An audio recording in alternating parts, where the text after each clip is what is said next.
అమానవం జాతమజః కులే మదో ప్రభావినం భావినమంతమాత్మనః ముమోచ జానన్నతి జానకీం నయ న సదాభిమానై కథనాహి మానినః. అది ఆయన శ్లోకం. అమానవం మనుషులు కానివాడు, అజం పుట్టుక లేనివాడు. జ అంటే పుట్టడం, అదంటే లేనివాడు.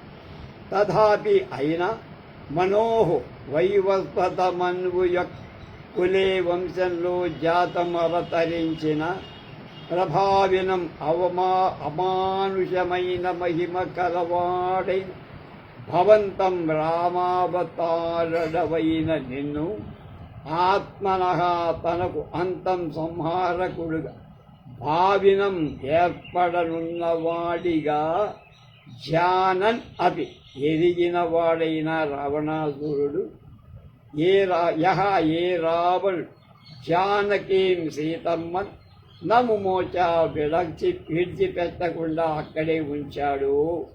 మానినః అభిమానవంతుడు సదా ఎప్పుడు అభిమానైక ధన. అభిమాన అంటే చలం అంటారు. ఏక ముఖ్యమైన ధనాహి ఫలంగా కలవాడు.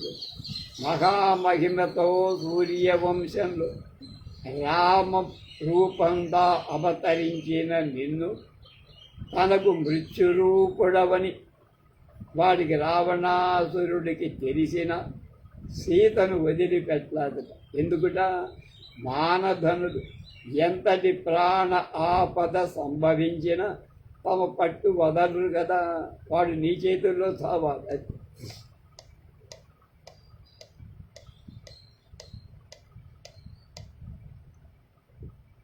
స్మరత్యదో దాసరథిర్భవన్ భవాన్నముం ధ్వనంతా ధ్వనితాపహారిణం పయోధి మావిద్ధ చలజ్జలావిలం విలంఘలంకాం నికషా హనిష్యతి. భవాన్ నువ్వు రామ, దాశరథి దశరథుడి కొడుకుగైన రాముడుగా, భవన్ సన్ అయిన వాడవై వనాంతాత్ దండకారణ్యను వనితాపహారిణం నీ భార్యను దొంగిలించి అము ఈ రావణుణ్ణి అవిద్ధ చ లజ్జ విలావిలం అవిద్ధ సేతుబంధనం చేయబడింది కనుకని చలత్ క్షోభిల్లుతున్న చలా నీతి చేత అనిలం అవిలం కలతపడి పయోధిం సముద్రాన్ని విలంఘ్య దాటి లంకాం నికష లంకా పట్టణ నికష అంటే దగ్గర హనిష్యతి చంపావు. అదహ ఈ సంగతిని భవాన్ నీవు స్మరతి ఎప్పుడైనా నీ జ్ఞాపకం వస్తుందయ్యా అంటున్నాడు కవి. రావణాసురుడు అదే రారుదుడు అంటూ. అప్పుడు నువ్వు దండకారణ్యంలో ఉండగా నీ భార్యను దొంగిలించిన రావణుని సముద్రం మీద సేతువు కట్టి దాటి లంకకు వెళ్ళి ఘోర యుద్ధం చేసి చంపింది నీకు ఎప్పుడైనా జ్ఞాపకం వస్తుందా రామా అంటున్నారు.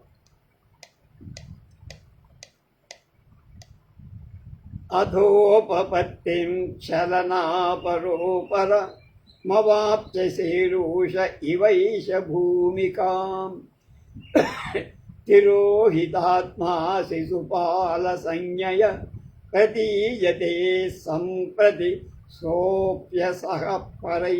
ఇప్పుడు లైన్లోకి వచ్చారు. అధః ఆ రాక్షస దేహాన్ని విడిచిన తరువాత సంప్రతి ఇప్పుడు చలనాపల మోసగింపదలచిన ఏషః ఈ రావణుడు శైరూషః నాటకపు వాడు. అలాగే భూమికామివ మరొక వేషంలాగా అవసరాం అపరాం అన్యమైన ఉపపత్తి అవతారాన్ని అవాప్య పొంది శిశుపాల సంజ్ఞయ. ఇవన్నీ కూడా ఒకడే వేశాడు. హిరణ్యకశిపుడు, రావణుడు, శిశుపాలుడు. అది కనుక శిశుపాలుడనే పేరుతో తిరోహితాత్మాన్ తిరోహిత గుప్తం దాచుం అంటే రహస్యం చేయబడి ఆత్మాత్మ స్వరూపం కలవాడై సోపి మునపటి వాడైన పరై ఇతరుల చేత అసహ మరొకడుగా ప్రతీయతే తలంపబడుతున్నాడు ఆ చక్కని రావణుడే ఇప్పుడు లోకాన్ని మోసం చెయ్యటానిక వేషగాడిల ఈ శిశుపాలుడనే పేరుతో పుట్టి స్వరూపాన్ని దాచుకున్నాడు, రహస్యంగా గుప్తం చేసుకున్నాడు. లోకులు కొందరు వీని నిజంగా కనుక్కోలేరు కానీ వాడే అందులో సందేహం లేదు అంటున్నాడు నారదుడు కృష్ణ పరమాత్మతో.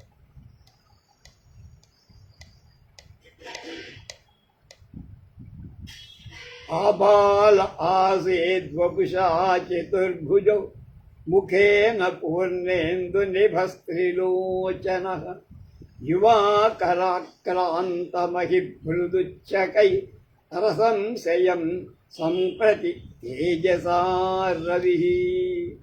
సహా ఆ శిశుపాలుడు బాలస్తన్ చిన్నవాడు పాపడై శిశుపాలుడు శిశువుగా ఉన్న వపుషా దేహంతో చతుర్భుజ 4 చేతుల కలవాడైన విష్ణువు ఆసీత్ అయ్య.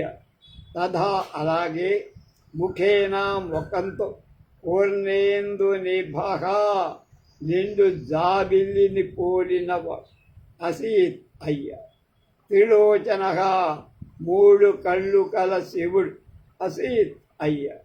సంప్రతితు ఇప్పుడు యువ తలిరు ప్రాయం కలవాడై అంటే యవనం వచ్చి కరాక్రాంతమహీభృత్ కరా పన్ను చేత్ ఆక్రాంత వశం చేసుకోబడి మహీభృత్ రాజులు అనే కొండలు కలవాడై ఉచ్చకై ఉన్నతుడై తేజసా ప్రతాపంచేత్ రవి సూర్యుడికి సమానంగా ఉన్నాడయ్యా.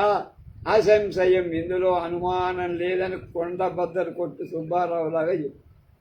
ఈ శిశుపాలుడు చిన్నవాడై వంటకుడు పరిపాలుడుగా చంద్రుడి వంటి ముఖం 4 చేతులు 3 కళ్ళు కలిగి రూపంలో శివకేశవులుగా వాళ్ళతో సమానంగా ఉన్న తర్వాత పెదప ఆ 4 చేతులు 3 కళ్ళు పోయి యవ్వనవంతుడైనప్పుడు రాజులందరి చేత కప్పాలు తీసుకుంటూ పరాక్రమం చేత తొండ ముసిరి ఊసల బిల్లి అయినట్లుగా 2వ సూర్యుడిలా మహోన్నతంగా వెలుగుతున్నాడయ్యా. వాడేం బుడ్డాడు కాదు నువ్వు అనుకున్నాడు.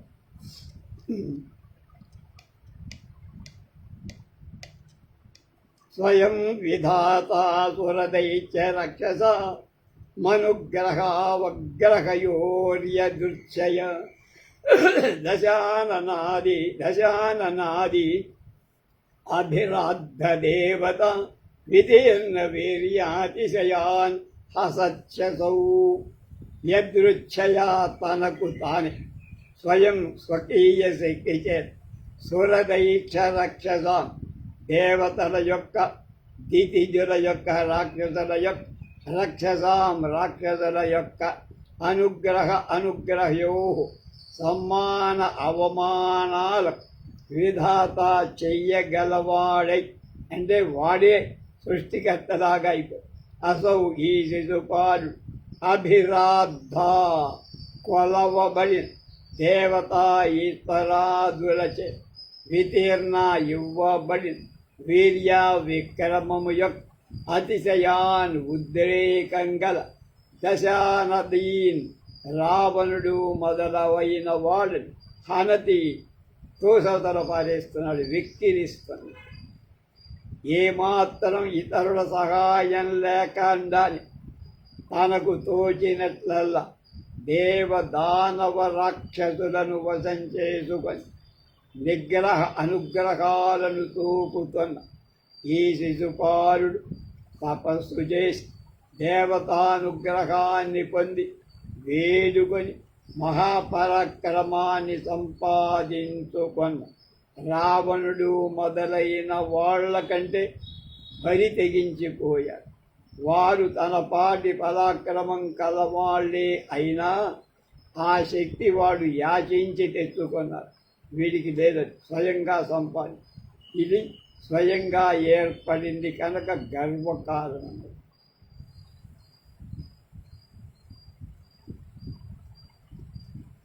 బలావలేపాదధునాపి పూర్వవత్ ప్రభాజ్యతే తేన జగజ్జిగీయుణ నతీవ యోషి ప్రకృతి సునిశ్చల పుమాం సమభ్యేతి భవంతరేష్వవి.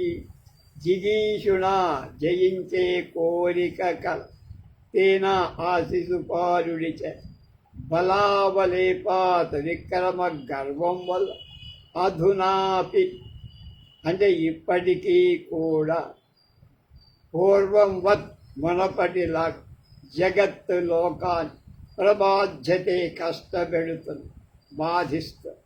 తథాహి అలాగే కదా సతీ పతివ్రత అయిన యోషి దివా స్త్రీలాగా సునిశ్చలా స్థిర నిశ్చయంక ప్రకృతి జంతువుల నైజం భవాంతరేశ్వ ఇంకొక జన్మలో కూడా పుమాంసం జీవుణ్ణి అభ్యేతి వెంట వస్తోంది. ఈ శిశుపాలుడు పూర్వపు రావణాది జన్మాల కంటులాగా కాక ఇప్పుడు శౌర్య గర్వం చేత కళ్ళు కానక జగద్రోహాన్ని చేస్తున్నాడు పరమాత్మ. మనుష్యుని స్వభావం ఒక పతివ్రత అయిన నారీమణిల పురుషుణ్ణి ఆ జన్మాంతం కూడా వెంబడిస్తే వస్తుందే కానీ మాయం కాదు కదా. తమాసగది తదేన ముల్లంఘిత శాసనం విధేహి కీనాశని కేతనాతిథిం శుభేతరాచార విపక్తిమాపదు నిపాతనీయా హి సతాం అసాధవః. తత్ ఆ కారణం వల్ల విధేహి బ్రహ్మ యొక్క ఉల్లజ్జిత శాసనం ఉల్లంఘింపబడినటువంటి అతిక్రమింపబడిన శాసనం ఆజ్ఞ కల ఏనం ఈ శిశుపాలుని కీనాశా యముడి యొక్క నికేతన ఇంటి అతిథిం అంటే సంపటం అనర్థం.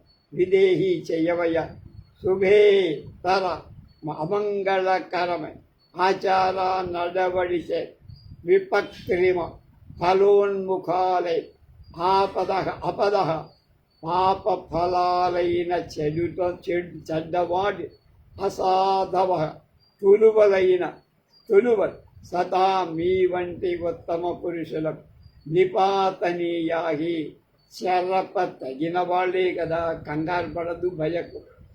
ఇందువల్ల దుష్ట నిగ్రహార్థం అవతరించి నువ్వు దైవాజ్ఞను కూడా ఉల్లంఘించి ఉచ్ఛృంఖల ప్రయత్నుడైన ఈ దురాత్ముడు ఎట్లాగైనా దుర్మార్గ వర్తనాలు మితిమీర చేసిన ఇలాంటి దుర్మార్గులను చంపటంలో మీ వాంటి మహాత్ములకు ముఖ్య ధర్మ కార్యమే కదా, కర్తవ్యమే కదా మహాప్రభు అంటున్నాడు నారదుడు కృష్ణ పరమాత్ముడు.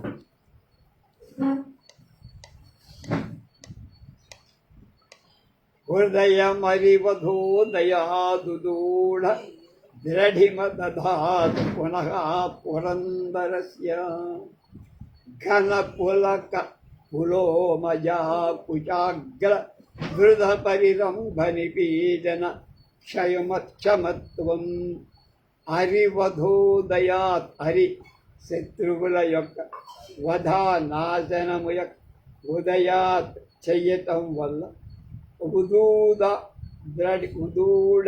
ద్రఢిమ పొందిన ద్రఢిమా దిట్టం దిటవు కల పురందరయ్యా ఇంద్రుడి యొక్క హృదయం మనస్ పునః మళ్ళీ ఘన చిక్కటి పులక రోమాంచలంగల్ పులోమయా శచీదేవి యొక్క కుచాస్థనాల యొక్క అగ్గా కోరలపైన చెవళ్లపైన ధృత త్వరచేతన అంటే గంటని పరిరంభ కౌగిలింతలోని నిపీడన ఒత్తిడి క్షమత్వం తగి ఉండటాన్ని దధాతు ధరించి అంటే మళ్ళా ఇంద్రుడికి వాడి పట్టాభిషేకం వాడి చెయ్యి. ఇలా నేను అన్నట్లుగా నువ్వు శిశుపాలుణ్ణి చంపితే దేవేంద్రుడి శత్రునాశనం వల్ల కలకబారిన మనస్సు కలవాడు నిశ్చింతగా ఏకాంతంగా శచీదేవితో పగలు రాత్రి అదే పనిలో ఉండుగాక. అది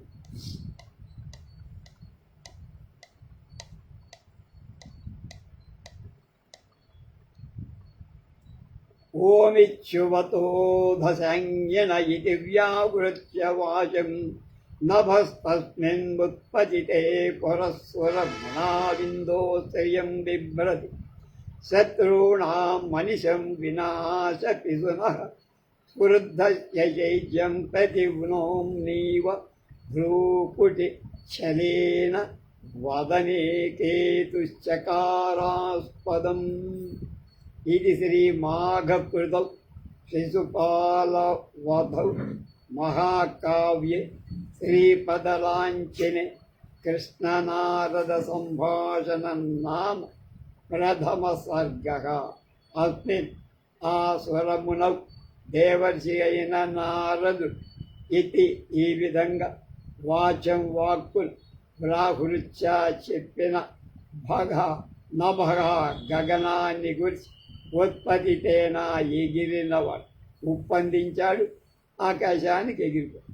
త్వరగా ముందర ఇందోహ ఇంద్రుడి శ్రియం కాంతి బిభ్రతి ధరించిన వాడవుతుండగా అధా ముని మాటలు ముగిసిన తరువాత ఓం ఇత్యుక్తవత అలాగే అని పలికిన వాడు. ఓం అంటే అంగీకార సూచకంగా ఓం అంటారట, అందుకని ఓం ఇత్యుక్తవత అన్న. చైద్యం ప్రతి శిశుపాలు, చైద్యుడంటే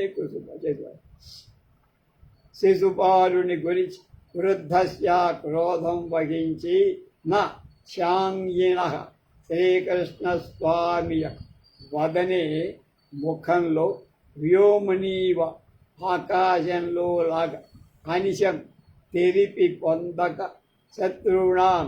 శత్రువుల యొక్క వినాశ పిశున వినాశక్షయాన్ని పిశున సూచనమై కేతు ఉత్పాదిత భృపుడిచ్చ అంటే కనుబొమలు ముడిచినట్టుగా బొమముడి అనే విషచేత ఆస్పదం ఉనికిని చకారాచి.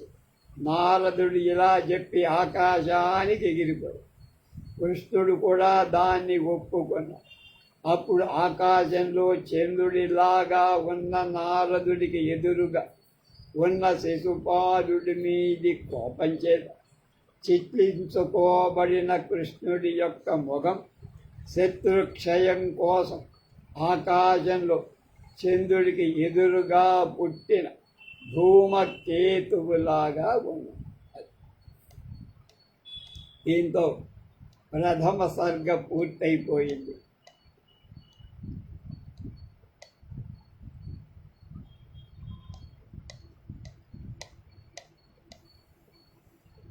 దీనికి కోలాచలం మల్లినాథ విరచితాయం మాఘ వ్యాఖ్యాయం సర్వంకష వ్యాఖ్య రాశాడు. దీనికి మల్లినాథ సూర్య. రేపు రెండవ సర్గలోకి ప్రవేశిద్దాం. స్వస్తి.